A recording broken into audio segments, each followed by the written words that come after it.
Сәлеметсіздер ме оқушылар?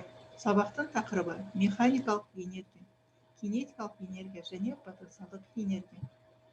Оқу мақсаттары: механикалық энергияның екі түрін ажырату, кинетикалық энергия формуласын есепке шығаруда қолдану, жоғары көтерілген дене үшін потенциалдық энергияның және серпімді дененің формуласын қолдану. Кез келген тірі организмдер мен механизмдердің жұмыс жасау үшін энергия көзі қажет. Энергия көздері: тағам, жағармай, электр тоғы. Энергияның бірнеше түрі бар: электр энергиясы, отыны жану энергиясы, биіктен құлаған судың энергиясы. Механикалық энергияның екі түрі бар: потенциалдық энергия және кинетикалық энергия. Механикалық энергия дегеніміз дененің механикалық жұмыс жасай алу қабілеті. Энергия скаляр шама Е әрпімен белгіленеді. Джеймс Джоул ағылшын ғалымының құрметіне өлшем бірлігі джоуль деп белгіленген. Кинетикалық энергия бұл қозғалыс энергиясы. Кинетикалық энергия деп дене массасының жартысын оның жылдамдығын квадратына көбейтісіне тең физикалық шаманы айтамыз. Яғни Е кинетикалық тең МВ квадрат бөлінген 2. Денеге түсірілген тең әрекетті күштің жұмысы оның кинетикалық энергиясының өзгерісіне тең болады.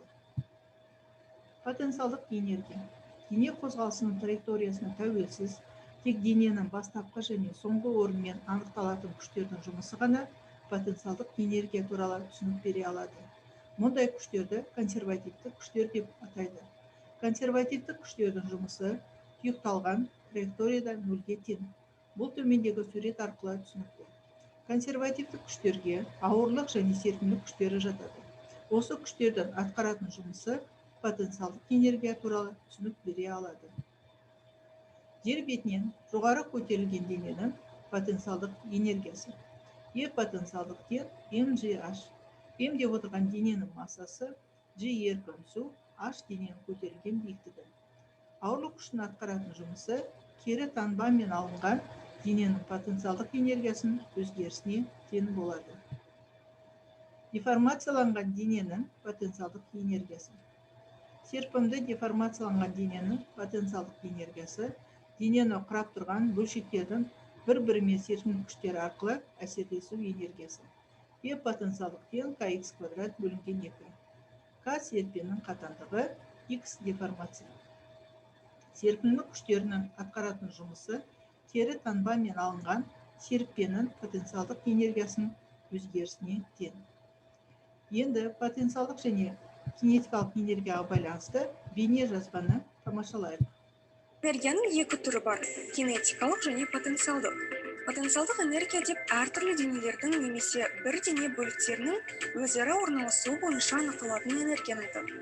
Кинетикалық энергия деп денелердің қозғалу салдарынан туындайтын энергияны айтады. Мысалы, жаңбыр тамшысы жер бетіне түскен кезде 70 мегаджоуль мөлшеріндегі қуатқа ие болады. Ал шыбын терезе шынысына соғылған кезде босап шығатын энергия мөлшері 1 мегаджоульға тең.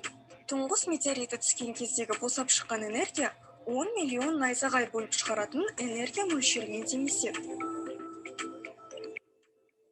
Үстелде жатқан кітап потенциалдық энергияға ие бола ма? Кітаптың үстелмен салыстырғандағы биіктігі 0-ге тең. Сонда да, егер кітап еденге түссе, онда ол белгілі бір жұмыс атқарады. Енді осы кітап еден бетінде қандай да бір потенциалдық энергияға ие бола ма? Ал егер еденді алып тастаса ше? Өздерің көріп тұрғандай, H биіктігін кез келген есептеу деңгейінен өлшеуге болады. Сол себепті потенциалдық энергия салыстырмалы шама болып табылады. Ол нөлдік деңгей, яғни есептеу деңгейіне тәуелді болады. Потенциалдық энергияның өзгеруі ғана маңызды болады, себебі ол есептеу деңгейіне байланысты емес. Кинетикалық энергияның механикадағы маңызы өте зор. Мысалы, жел электростанцияларында желдің кинетикалық энергиясы генераторды қарқынды айналдырып, электр тоғын алуда пайдаланылады. Желдің кинетикалық энергиясы әсерінен диірменнің қалақтары айналып, диірмен тасын қозғалысқа келтіреді. Қайықтардың желкендеріне соққан жел олардың суда жүзуіне себепкер болады. Потенциалдық және кинетикалық энергия енді есепке шығарайық.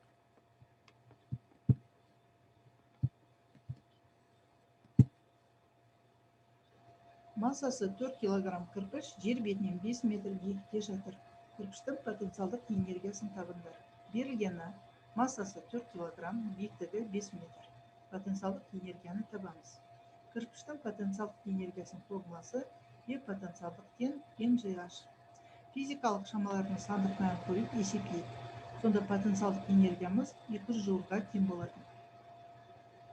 Массасы 4000 грамм дененің кинетикалық энергиясы 800 жол болса, онда оның жылдамдығы неге тең? Берілгені потенциалдық энергия 800 жол, массасы 4 килограмм. Табамыз жылдамдықты. Дененің кинетикалық энергиясын жазамыз. E кинетикалық mv квадрат бөлінген 2. Осы формуладан жылдамдықтың формуласын шығарамыз.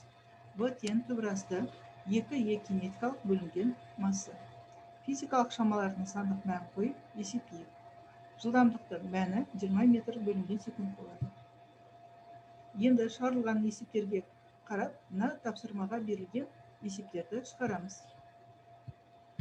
Назарларыңызға рахмет.